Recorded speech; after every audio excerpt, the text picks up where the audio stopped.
le paso la palabra al embajador. Muy rápidamente. La cuestión de dejar sobre los BRICS y el soft power como una alternativa, el soft power de Brasil. No voy a comentar el soft power de Brasil. Pero, de otra forma, todos los países de los BRICS son países capitalistas. No se ve en ellos ninguna iniciativa distinta. La China es un país capitalista, com um sistema político comunista. Pero o sistema econômico, basicamente, é capitalista. Ou de empresas privadas, de muitíssimas estrangeiras, das maiores empresas do mundo estão em China. Não? Da Índia é a mesma coisa. Da Rússia é a mesma coisa. A África do Sul, que se ha agregado, é a mesma coisa, com grandes problemas sociais. Então, vocês não acreditam que os BRICS, como grupo, tenham unidade para proponer uma nova alternativa. Claro que tem um poder político interessante face aos países tradicionais, face aos Estados Unidos, a Grã-Bretanha, a Alemanha e assim por diante, não? Eu não creio. Havia sido mencionado, creio que por nosso amigo companheiro de Mendoza, sobre a questão de Brasil que impõe aos outros países latino-americanos uma visão, digamos, tradicional. Eu não estou no governo, né? Vamos dizer assim, estou falando acá personalmente. Digamos, em los sistemas de América do Sul, que são base, que eu sepa, não há nenhum sistema comunista em América do Sul, que eu sepa, né?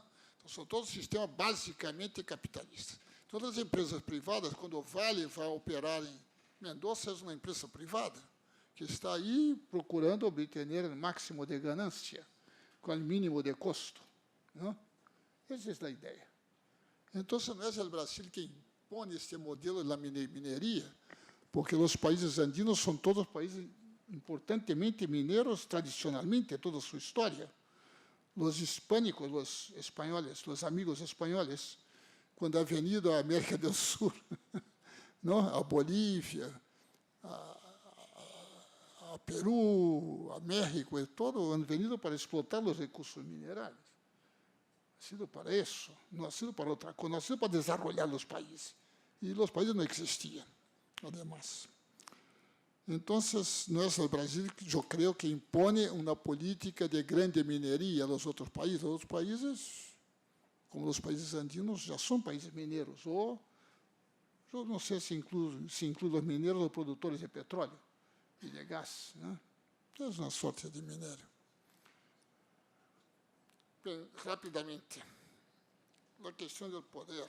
A questão do poder, da participação dos movimentos sociais. A questão do poder, eu queria reiterar, repetir, a questão é que os sistemas nacionais de poder estão, digamos, vinculados ao sistema das grandes potências, não estão aislados.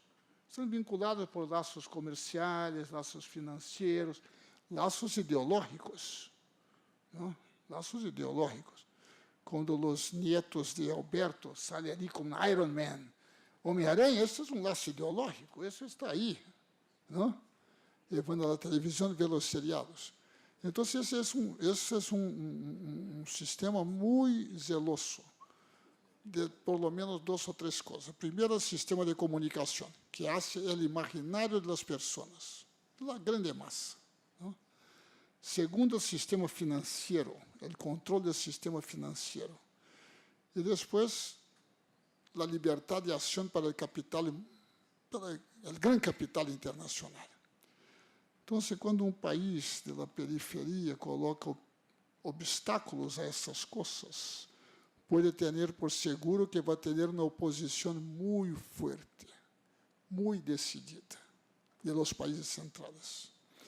Então, a inserção dos movimentos sociais do poder político, como fazer isso? Como que é mencionado? Como fazer essa inserção?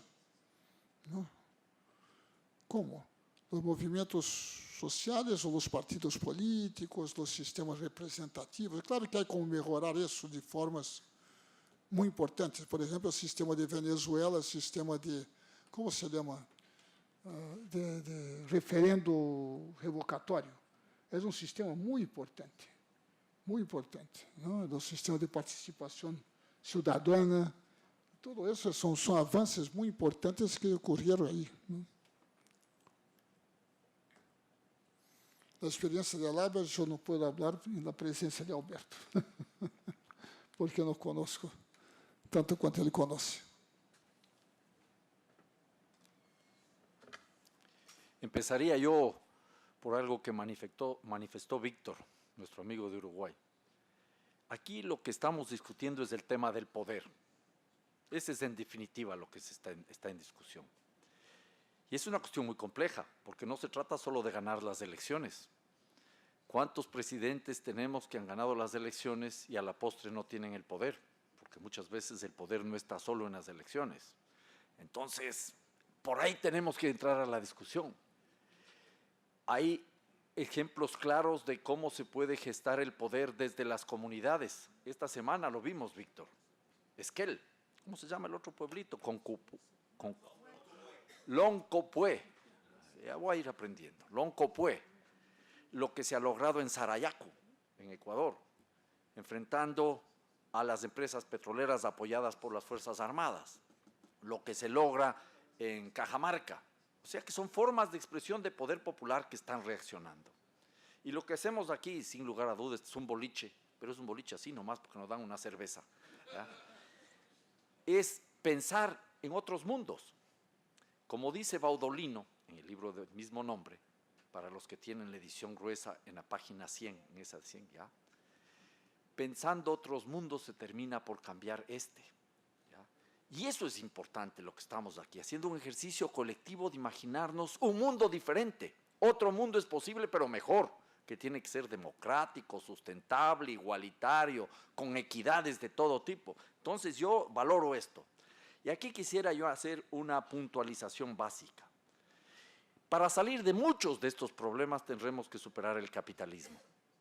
Y lo haremos arrastrando las taras del capitalismo, como decía el viejo Carlos Marx. No se sale de la noche a la mañana. Habrá que arrastrar muchas de las taras del capitalismo. Y algo que sí les recomiendo de todo corazón y con el mayor respeto del mundo. No idealicemos nuestros procesos progresistas, por más que los sintamos propios y los defendamos. ¿Ya? Venezuela, habría que preguntarse si realmente es una alternativa.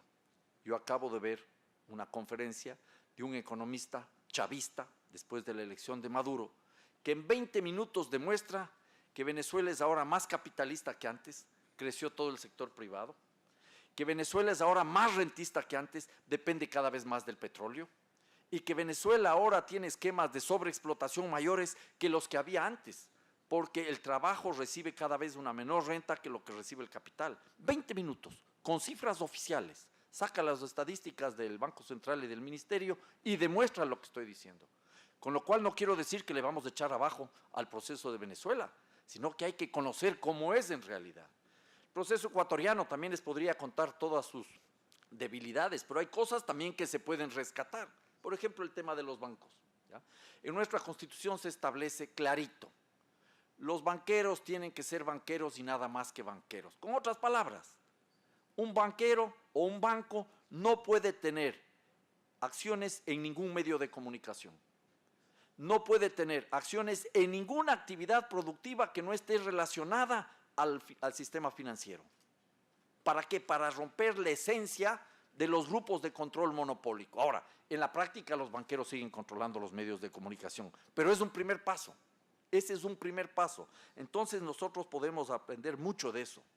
Por ejemplo, en nuestra Constitución se establece ya la ciudadanía regional y la ciudadanía universal. Estamos lejos de eso, pero ya es un primer paso. Se establece el derecho humano al agua, ya es un primer paso. El gobierno no quiere cumplir lo que dice la Constitución, que se prohíbe toda forma de privatización del agua.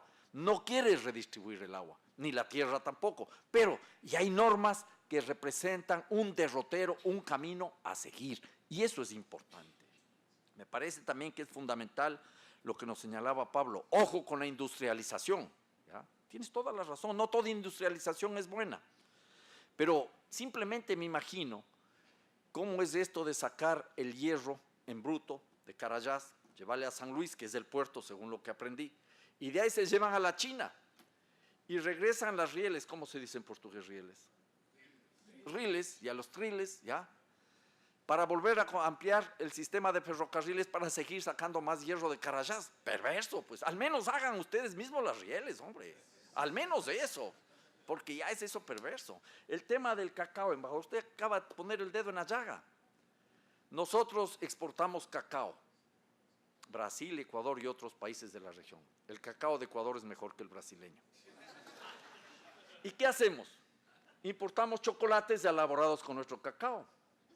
El Côte d'Or, ese chocolate belga famoso que cuesta mucha plata, tiene como mínimo 17-18% de cacao ecuatoriano en la fórmula.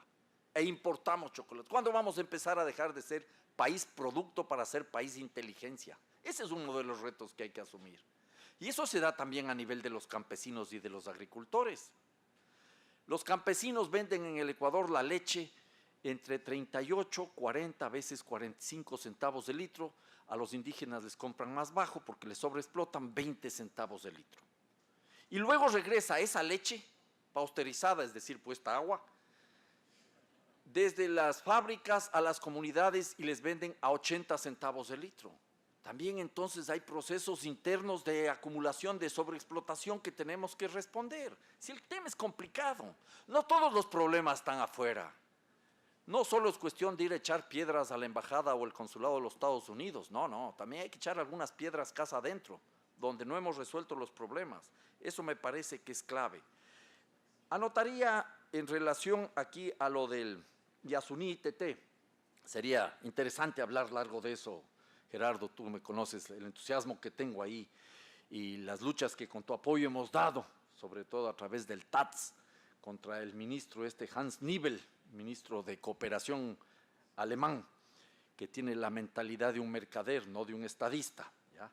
Pero que se da cuenta de que este proyecto es peligroso, porque puede multiplicarse. Puede haber otras partes que de hecho ya aparecen en Nigeria y en otros países que dicen dejemos los recursos en el subsuelo.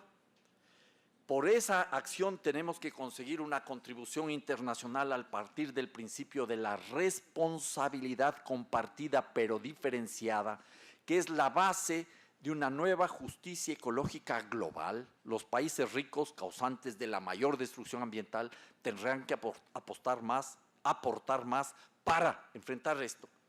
Y la tarea es multiplicar eso. Parodiando lo que decía Che Guevara, él decía que en los años 60, recuerden ustedes que la tarea era impulsar no solo un Vietnam, sino 2, 3, 4 mil Vietnams. Aquí hay que impulsar 2, 3, 4 mil Yasunís para enfrentar esos problemas globales. Entonces, hay la posibilidad de actuar localmente y hay la posibilidad al menos de proponer soluciones globales. Concluyo con 0.85 de minuto. ¿Y eso cómo es? Ya se acabó. Espérate, dame un chance, muy rapidito. ¿Ya? El tema acá de Brasil. No, ¿por qué no apoya a Venezuela y los otros países? Porque son extractivistas. Cuando el presidente Correa presentó esto en UNASUR, en la isla Margarita, en Venezuela, cuando se conformó la UNASUR, realmente una reunión de ministros de energía, el resto de ministros, el resto de presidentes le quedaban viendo como un loco. Un presidente que diga que no va a explotar el petróleo y que les pide ayuda y plata para no explotar el petróleo. Son procesos que exigen enormes esfuerzos porque están en la onda de un cambio civilizatorio. Y debo reconocer, embajador, que usted sí, a más de un gran intelectual, un gran político, es un gran diplomático. Cuando señaló que Brasil no impone el modelo, totalmente de acuerdo, pero se aprovecha del modelo. Y le podría mostrar muchos ejemplos en nuestros países. No es un modelo impuesto por Brasil, pero Brasil, disculpe el término, a ratos actúa como un subimperio dentro de la región y no lidera un proceso de integración mucho más propio. Y usted conoce de integración mucho más que yo, embajador. En ese sentido, yo creo que lo importante aquí es impulsar cambios y, en el caso ecuatoriano, la transformación de la matriz productiva, que es algo que el gobierno ha hablado y no ha hecho absolutamente nada. El presidente ha reconocido que no hay ninguna transformación de la modalidad de acumulación y hay un documento interno del gobierno que dice más o menos lo siguiente: nunca antes los grupos más poderosos han estado mejor, nunca antes los pobres de la patria han estado menos peor. Esa es la realidad, y es el gobierno que mayor cantidad de ingresos económicos ha tenido en toda la historia de la República. Esas son las cosas que nosotros tenemos que ir anotando y señalando. Gracias, Alberto. Bueno, le voy entonces a dar una palabra final al embajador y que quiere contestar unas cosas a Alberto también. Y quizás, Alberto, un minuto para cerrar también tu participación. Bem, solamente queria dizer que estou de pleno acordo com Alberto quando disse que temos que sonhar um mundo melhor e para transformar o mundo atual. Isso é necessário. A luta é permanente. Isso não começou agora, começou há milênios. A luta de los que não têm contra os que têm, para ter um pouco mais. Não? Isso é normal. Pero, digamos, hay que também esta luta reconhecer como é a situação, quão difícil ela é. Não é fácil, é uma luta muito forte.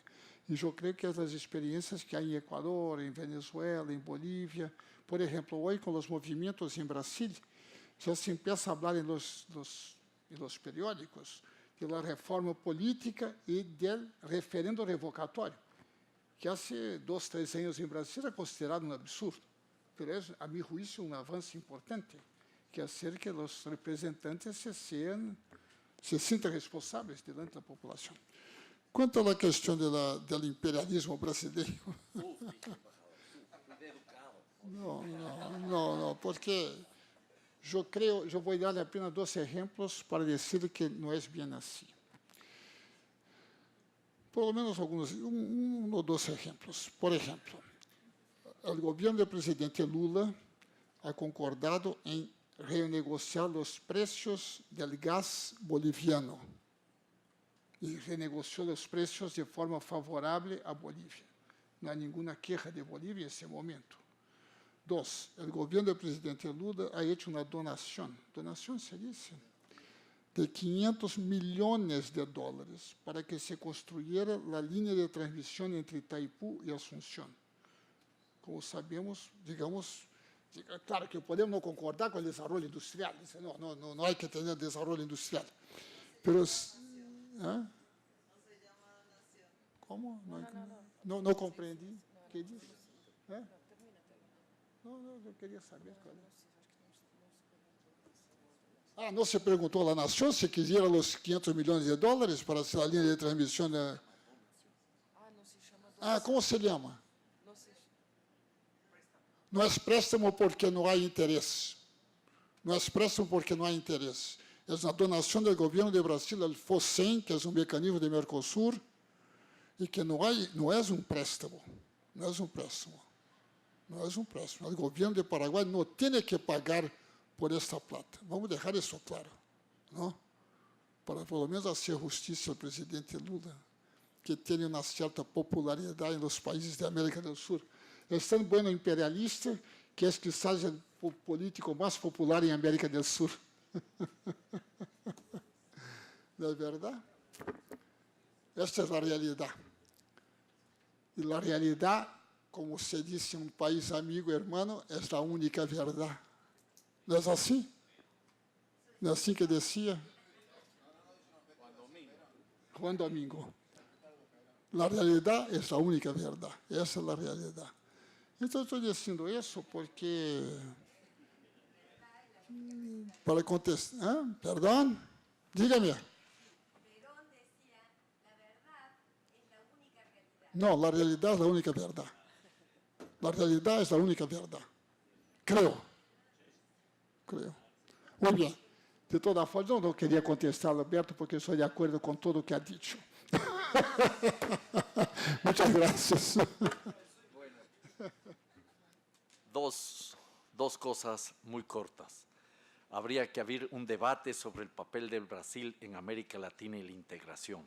Y podríamos discutir sobre el papel que tiene el BNDES, por ejemplo, y lo que ha hecho el BNDES en muchos países. Podríamos hablar de algunas de las empresas brasileñas. Yo tengo algunos casos de Odebrecht, por ejemplo, de Petrobras. Podríamos hablar de Vale. Aquí hay gente que sabe de Vale y eso vale como ejemplo para esta discusión, ¿ya? Concluyo. Gracias por todo. Una constatación a la que llego es que las venas de América Latina con este extractivismo del siglo XXI están más abiertas que antes. Y lo que tenemos que hacer es seguir luchando, seguir intercambiando experiencias y seguir aprendiendo. Muchas gracias. Bueno, le agradezco muchísimo al embajador. Muchas gracias. Y, Alberto. Bueno, entonces encerramos así una semana de mucho trabajo, casi una semana, ¿no? Porque empezamos a viajar antes de llegarmos ahí. Y les agradezco mucho a las personas que estaban en el seminario, las personas que vieron como invitados ahí para participar. Creo que la pregunta que hiciste todavía no fue tan contestada más, pero venía a hablar con él, que te espera aquí un poco para te contestar la pregunta, por favor. A las 11 de la noche para ir a la...